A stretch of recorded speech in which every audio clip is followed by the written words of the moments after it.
Ladies and gentlemen, welcome back. I know it has been quite some time, but despite the fact that I'm under the weather, despite the fact that I may be just a wee bit concussed, we are back finally, and we are ready to get rolling on some more videos for Monkey Business Minecraft. Stay tuned.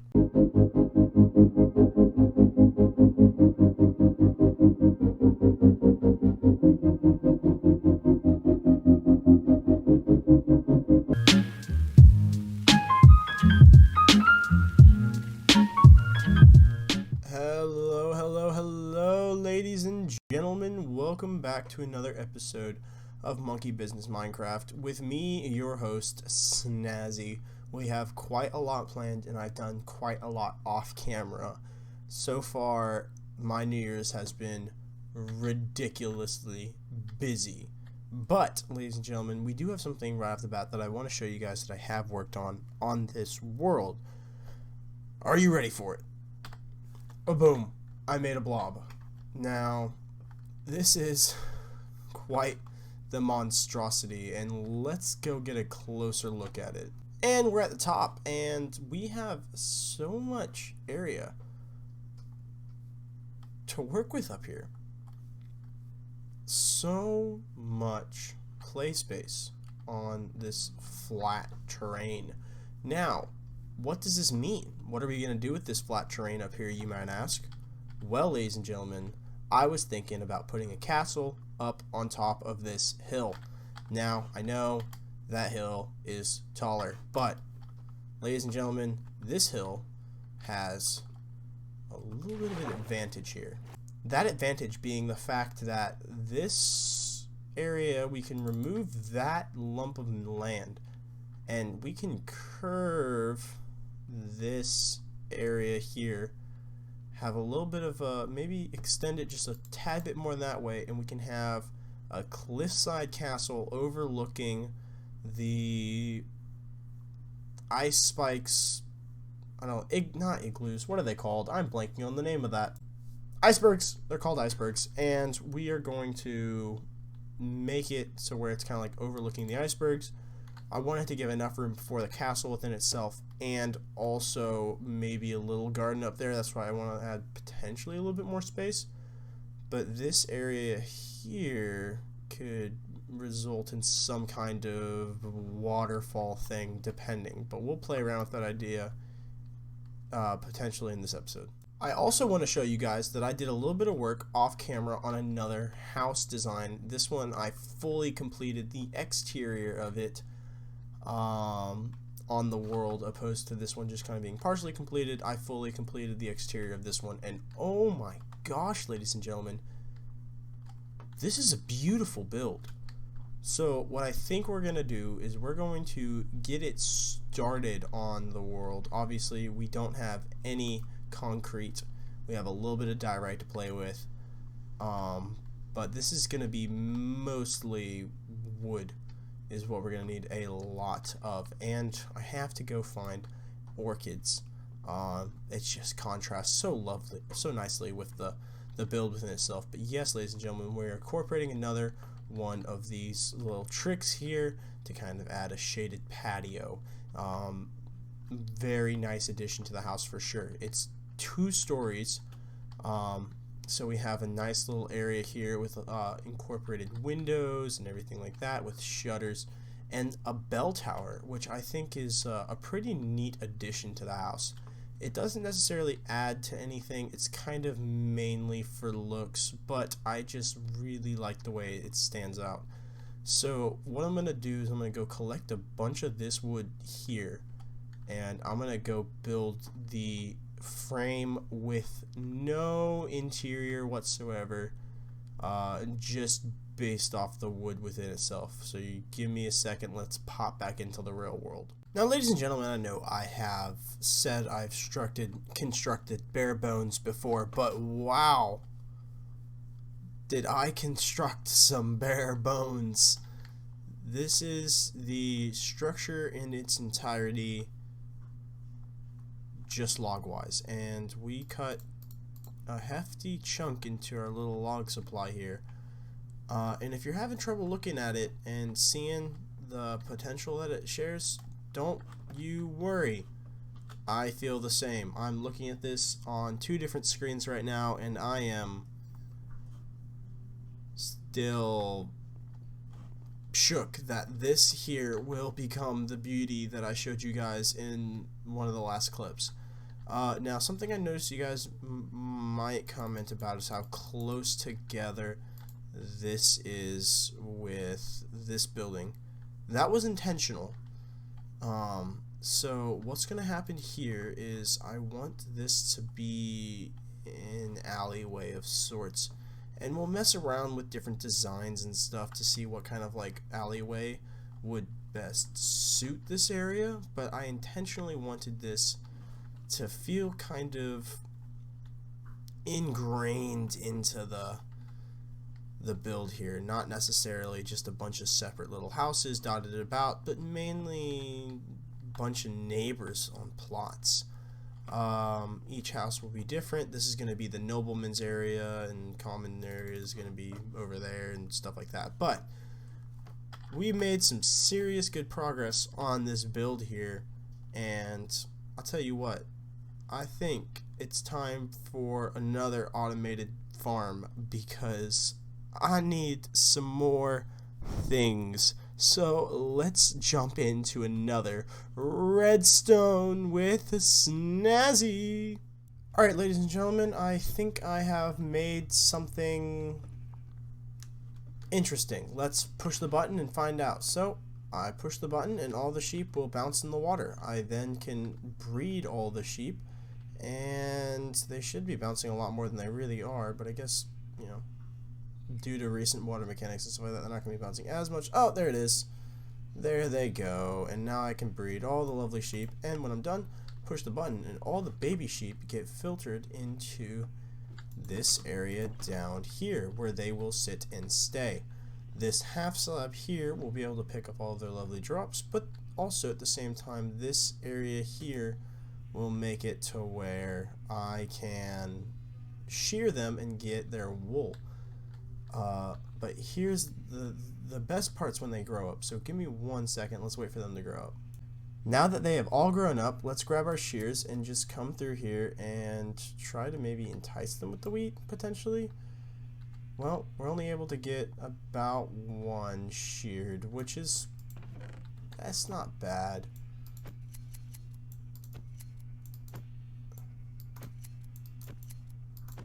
You can like go through and filter hit them. That's not bad. But anyway, the most important part that I want to show you guys is this 1-tick dispensary of stuff. Now they're all cooking, and they all drop the cooked bits and wool after they die, and it gets filtered into here, where we get tons upon tons of this stuff.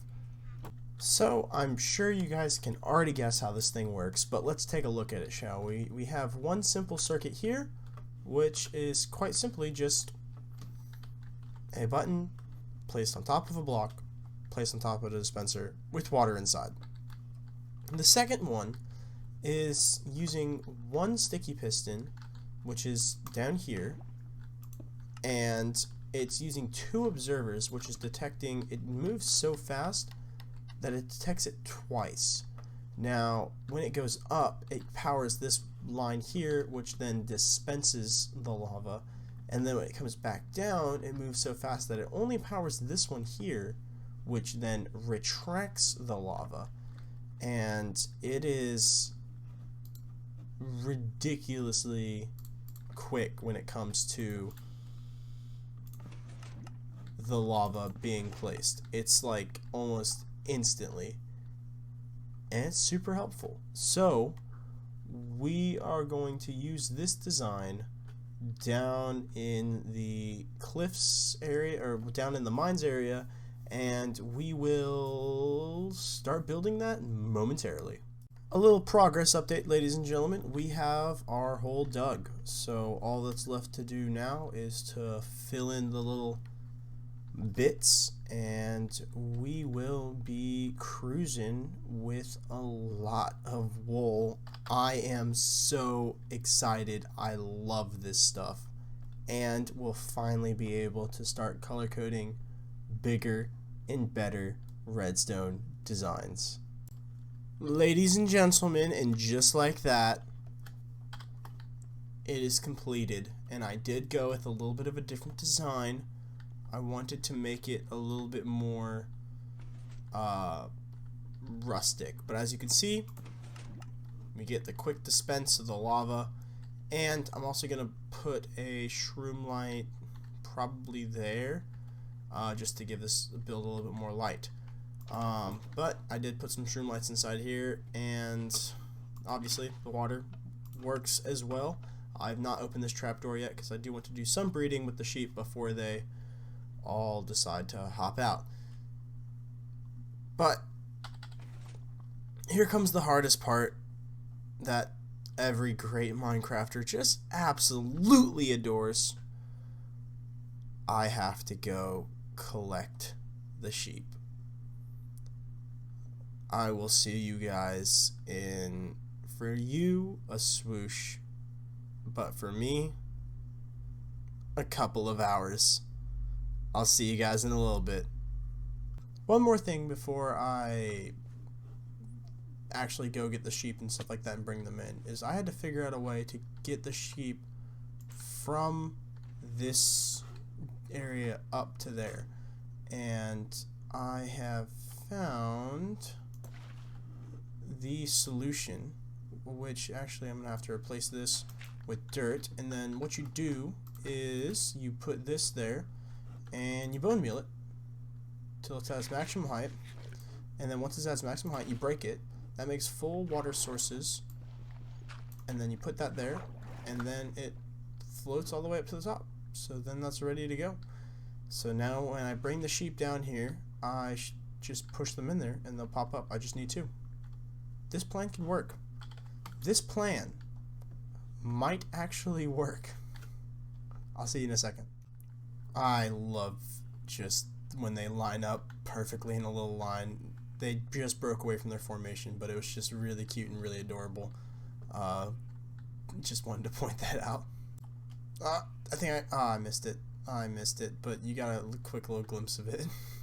Ladies and gentlemen, this has actually gone a lot easier than past expeditions with animals have gone. I got a sheep boy in the back of my little boat here.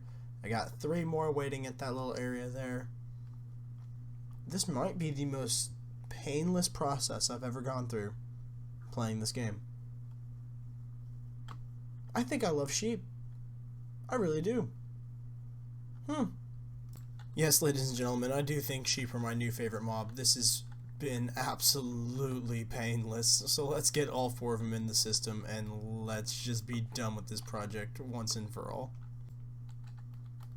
1, 2, 3, and 4. Now what I'm going to do is make sure I have my bucket on me, because that's going to be the only way to get back down, and pop up here and push them in each one by one into the hole.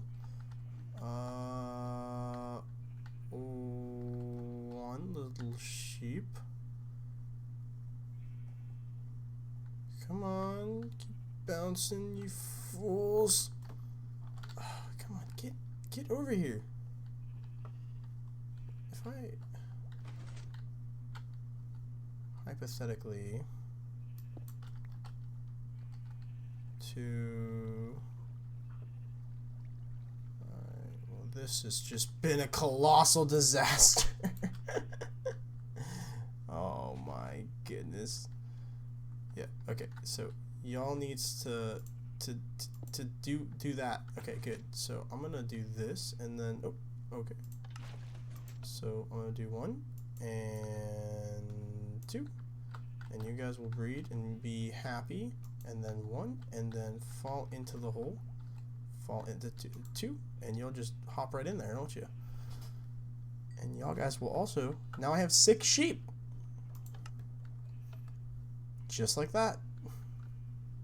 Not a bad farm. Pretty easy, if I do say so myself. And just like that, ladies and gentlemen, our sheep farm is complete. They are standing on the trapdoor that is open right now, or closed right now, but as soon as I open it, they will still be up there. Just the babies will fall through. I'm doing that solely for the fact of being able to breed them up there and get a little bit more up there. But just so you can see, put the button, push the button, breaks it, puts it right back, quick disperse of lava, kills the sheep, and we get all of their lovely bits. Now let's check on camera that's doing really well, and this is also doing really well, so that's awesome. Let's throw this stuff inside here. Let's go run up to the top real quick, and let's do that, and this, and then break all this.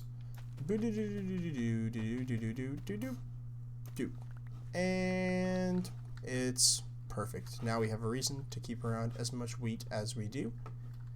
And it will just constantly go to sheep, and we will get a bunch of wool. How about that? Alright, ladies and gentlemen, that will do it for today's episode. Next episode, we will fill in a little bit of that structure behind me and potentially start work on the castle. I'm putting it off because I don't know how to make castles all that well, if I'm going to be honest. But I'm going to check designs and stuff like that, maybe get some inspiration, maybe get a castle design that I can borrow from somebody and give someone credit where credit is due.